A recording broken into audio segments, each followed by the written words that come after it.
नमस्ते, मेरा नाम धीरज शर्मा है और आप कलम इंडिया न्यूज देख रहे हैं। हमारे कार्यक्रम पेपर वाला में आप सभी का बहुत बहुत स्वागत है। चिराग पासवान को कैसे हराया जाए, इसकी रणनीति में लगे हुए हैं चाचा पशुपति कुमार पारस, इसलिए मौन है। पूर्णिया में पप्पू यादव सबका खेल बिगाड़ेंगे और वीणा देवी ने बाजी मार ली है। और इन तीनों हेडलाइंस के लिए, तीनों खबरों के लिए एक कहावत जो है बहुत सटीक बैठता है, राजनीति में मित्र कठिन है, स्व से उठा चरित्र कठिन, जैसे जुआरियों के अड्डे पर वातावरण पवित्र कठिन है। राजनीति में न कोई मित्र है और न कोई दोस्त है, और जब शरीर से एक बार मतलब आपका मान सम्मान खत्म हो गया, वापसी नहीं आता है, समझ लीजिए। और कहीं भी चले जाइए जहां पैसों का खेल होगा, हम नाम नहीं लेंगे कहीं किसी भी पार्टी में चाहे किसी भी जगह पे, लेकिन जहां माल का खेल होगा, धंधा, वहां कहीं किसी तरह का वातावरण सही नहीं किया जा सकता है। अब एक एक करके जो अखबारी खबरें हैं वो बता देते हैं, फिर हम आपको तीनों जगहों की जो प्रमुख खबरें हमने बताई है उस पर चर्चा करेंगे। पहला तो देखिए, महागठबंधन में, इंडिया गठबंधन में सीटों का बंटवारा हो चुका है। राजद ने स्पष्ट शब्दों में कह दिया है कि भाई इन सीटों पर हम चुनाव लड़ेंगे, और उन्हीं की शर्तों पर सीटों का बंटवारा भी हुआ है। कल इंडिया गठबंधन की महागठबंधन की जो है बिहार में पीसी बुलाई गई थी, जिसमें कांग्रेस के प्रदेश अध्यक्ष अखिलेश सिंह भी मौजूद थे, सीपीआई, सीपीआईएमएल और सीपीएम के नेता भी मौजूद थे, अब्दुल बारी सिद्दीकी, मनोज झा समेत राजद के भी कई नेता मौजूद थे। स्पष्ट शब्दों में जो लिखी हुई पर्ची मिली थी अब्दुल बारी सिद्दीकी को, उन्होंने पढ़ दिया कि 26 सीटों पर जो है आरजेडी चुनाव लड़ेगी, 9 सीटें कांग्रेस को मिलेगी। अब ऐसे में जब कांग्रेस को बोलने की का बारी आया कि कुछ अपनी बात रखी जाए, एक शब्द बोलने नहीं दिया गया। अब समझ लीजिए, प्रदेश अध्यक्ष बैठे हुए थे कांग्रेस के, उन्हें नहीं बोलने दिया गया, वो अपना आराम से निकल गए। बहुत कम समय का पीसी हुआ, कहीं किसी तरह के कोई सवाल का भी विशेष सही तरीके से जवाब नहीं दिया गया। हमने ही 2-3 सवाल मनोज झा से पूछे थे। पहला सवाल का तो उन्होंने जवाब दिया, वो भी संक्षेप में, लेकिन दूसरा सवाल कि पप्पू यादव का क्या होगा, क्या डिसीजन आखिर आप लोग कर रहे हैं, इस पर किसी तरह की कोई बातें नहीं हो सकी। तब क्या कहा जाए, एक चीज बताइए, कोई बोलवे नहीं करेगा तो मुंह में उंगली डाल के थोड़ी कुछ बुलवाया जा सकता है। तो अपना निकल गए, कोई बात नहीं है, लेकिन चर्चाएं लगातार गर्म है। पप्पू यादव का क्या होगा अभी हम आपको बता देते हैं। उन्होंने ऐलान कर दिया है 2 अप्रैल दिन मंगलवार को सुबह 10 बजे पूर्णिया के लिए रवाना होंगे और नामांकन पर्चा दाखिल करेंगे।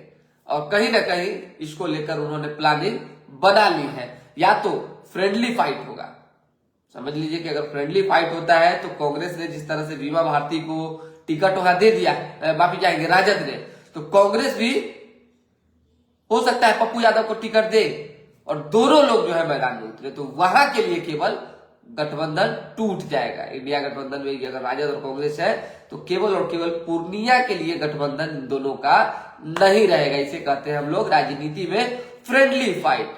और अगर कांग्रेस नहीं मानी तो पप्पू यादव मजबूरन निर्दलीय चुनाव लड़ेंगे, क्योंकि अब तो उनके पास कुछ रहा नहीं।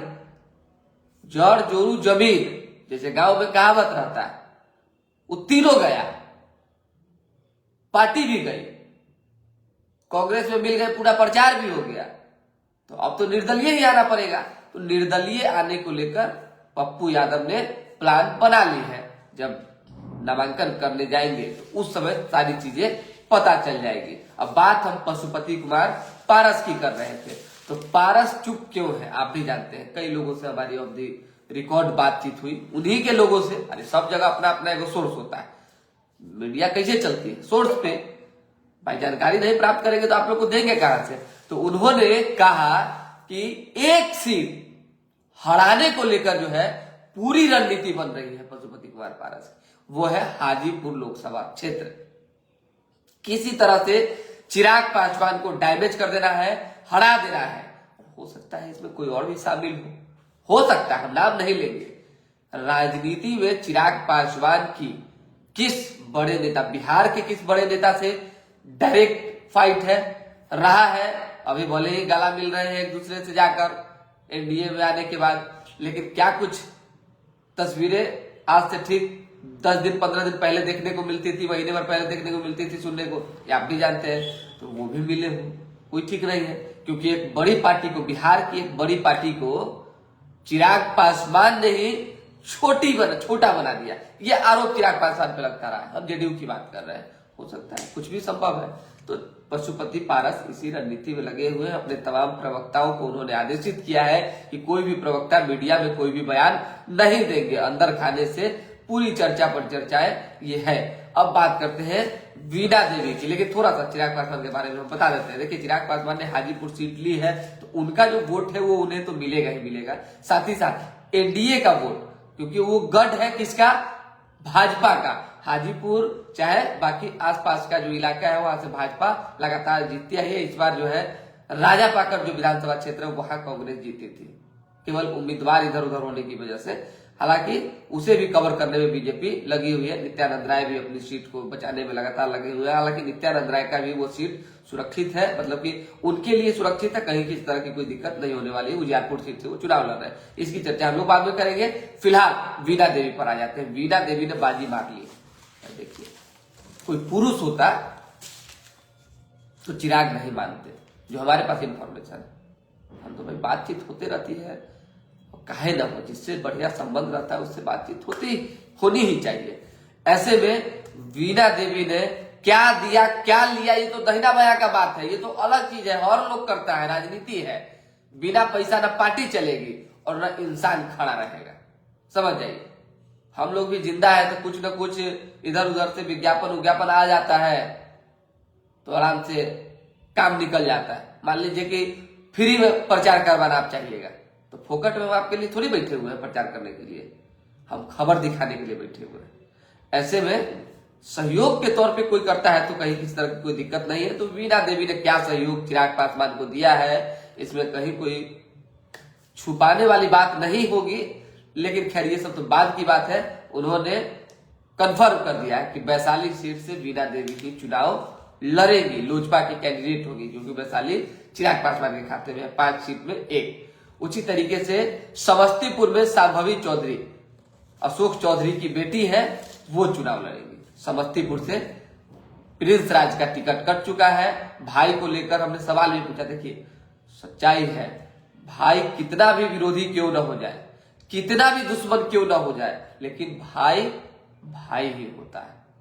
अब हम एक कहावत कहेंगे तो फिर कहीं हो सकता है यह माहौल गड़बड़ा जाए। विभीषण और रावण में जब वाद विवाद हुआ तो कुंभकर्ण ने क्या कहा विभीषण से, खैर इस पर चर्चा नहीं करेंगे, थोड़ा सा कुछ अलग लोग सोचने लग जाएंगे। ऐसे में आप समझ लीजिए कि हमने पूछा था चिराग पासवान से कि क्या प्रिंस राज के लिए आपका दिल कुछ बड़ा होगा, कुछ समझौता करेंगे, क्योंकि ऑफ द रिकॉर्ड उन्होंने पार्टी टूटने के 3-4-5 दिन 10 दिन बाद हमसे की थी, कहा था कि भाई के लिए हम विचार कर सकते हैं लेकिन चाचा के लिए नहीं करेंगे। ऐसे में अगर ये तमाम चीजें नहीं हुई तो चिराग ने गेंद फेंक दिया परिवार वालों पर कि वो इधर उधर दरवाजा खटखटा रहे हैं, और अगर इधर हम लोग की तरफ आना चाहते हैं तो परिवार के लोग तय करेंगे। तो परिवार के लोग तय करें, परिवार का मामला है, परिवार के लोग तय करेंगे। यही तमाम खबरें थी। अब आ जाइए अखबार में छपी हुई खबरों पर थोड़ा ध्यान दे देते हैं।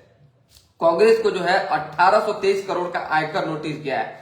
पार्टी ने कहा ये टैक्स आतंक, समझ लीजिए, लगातार छापेमारी इधर उधर हो रही है। मुकेश सहनी न इधर के रहे न उधर के रहे, न घर के रहे न घाट के रहे। कल भी बोले थे, आज भी बोल रहे हैं, परसों भी बोलेंगे। अब राजनीति में लैंड करते ही टिकट बेचने लगिएगा, ये हम नहीं कह रहे हैं। हम नहीं कह रहे हैं कि आपने टिकट बेचा, पैसा लिया, ये किया वो किया, बार्गेनिंग करते हैं, आरक्षण की राजनीति करते हैं, प्रेशर पॉलिटिक्स करते हैं, हम कुछ नहीं कह रहे। ये सब आप ही के लोग कह रहे हैं, on the record, of the record नहीं। ऑफ द रिकॉर्ड होती तो हम ये बातें आपको कहते नहीं। राजू सिंह विधायक रहे उनके पार्टी के, उन्होंने बड़ा आरोप लगाया कि वो बार्गेनिंग करते हैं, पैसों की राजनीति करते हैं, टिकट बेचने की राजनीति करते हैं, इसलिए उन्हें कोई नहीं लेना चाहता है। आपको याद होगा 2020 का विधानसभा चुनाव, पटना के एक होटल में महागठबंधन की साझा प्रेस कॉन्फ्रेंस चल रही थी। उस दौरान तेजस्वी यादव भी मौजूद थे।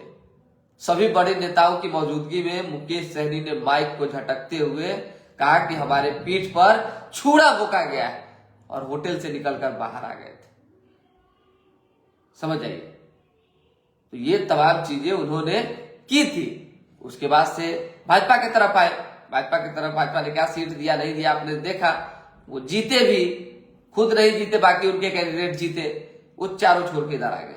जब बीजेपी में चारों शामिल हो गए तो उन्होंने कहा कि भाजपा ने सीने में खंजर भोंका, एक पीठ में एक सीने में, दोनों खंजर मार ही दिया। अभी डगमगा रहे हैं, करे तो करेगा, और कुछ नहीं हुआ तो उत्तर प्रदेश चले गए चुनाव लड़ने। इन तमाम चीजों को भाई कोई ना कोई तो दिल में जो टीस रहेगा उसका बदला तो लेगी ना। राजद भी लेने को तैयार नहीं है और भाजपा भी लेने को तैयार नहीं। हालांकि जो हमारे पास इंफॉर्मेशन है उसके मुताबिक बीजेपी आरजेडी जो है 2 सीट दे सकती है, क्योंकि उनकी चाहत है। तो एक कांग्रेस में से जाएगा और एक आरजेडी में से जाएगा, जो चाहत है उनके बताए थे। अब क्या करें, मान लीजिए मजबूरी है, नाव पे सवार होना है तो डंडा तो लेना ही ना पड़ेगा। बिना डंडा कैसे आप पार कीजिएगा जी, बीच में जाकर फंस जाइएगा।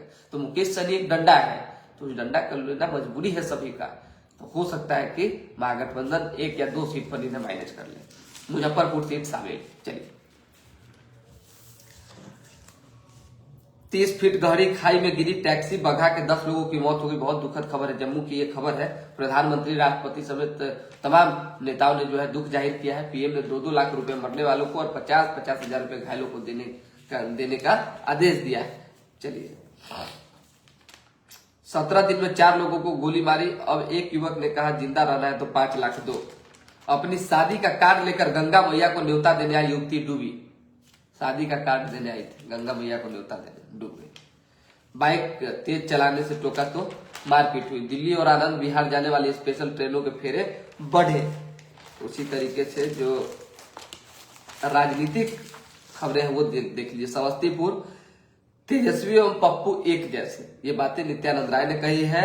बिहार में एनडीए साफ है, तेजस्वी यादव ने कहा है कि बिहार से एनडीए साफ हो जाएगी। हरिहर जो है पटना साहिब के प्रभारी बने हैं। हरिहर पासवान लोजपा से पटना साहिब के प्रभारी बनाए गए। उसी तरीके से कटिहार में राजद साथियों को छलता है। कटिहार में भाषण के दौरान अशोक चौधरी ने ये बातें कही है। आचार संहिता के मामले में 8 पर केस दर्ज हुआ है। राधा मोहन का रिपोर्ट कार्ड जारी हो चुका है। रविशंकर प्रसाद ने भी रिपोर्ट कार्ड जारी किया है कि हमने क्या क्या काम किया है। उसी तरीके से विपक्ष का मुख्तार को आरक्षण है, यानी वोट बैंक के लिए मुख्तार अंसारी को विपक्ष लगातार समर्थन दे रही है। उनके पक्ष में लगातार सरकार को घेरने में लगी हुई। चलिए, और तो कुछ विशेष रह नहीं गया। एक कल की एक और दुखद खबर है, आप जानते हैं पूर्वी चंपारण में खुद को जल्लाद बताने वाले ने पत्नी एवं 3 बेटियों को जो है नशा देकर बेहोश किया और फिर गला रेत दिया। 3 बच्चे और 1 पत्नी। कितना मतलब शर्मनाक घटना है। ओह, चलिए, तो सेवा समाप्त हो चुका है, अब विशेष कुछ खबर है नहीं। तो ऐसे में फिर कल मुलाकात होगी। फिलहाल अभी के लिए हमें इजाजत। हमारे साथ बने रहे, देखते रहे कलम इंडिया न्यूज। बस लाइक, सब्सक्राइब, शेयर पे ध्यान दीजिए। विशेष तो खबर हम देते ही रहेंगे। बहुत बहुत धन्यवाद।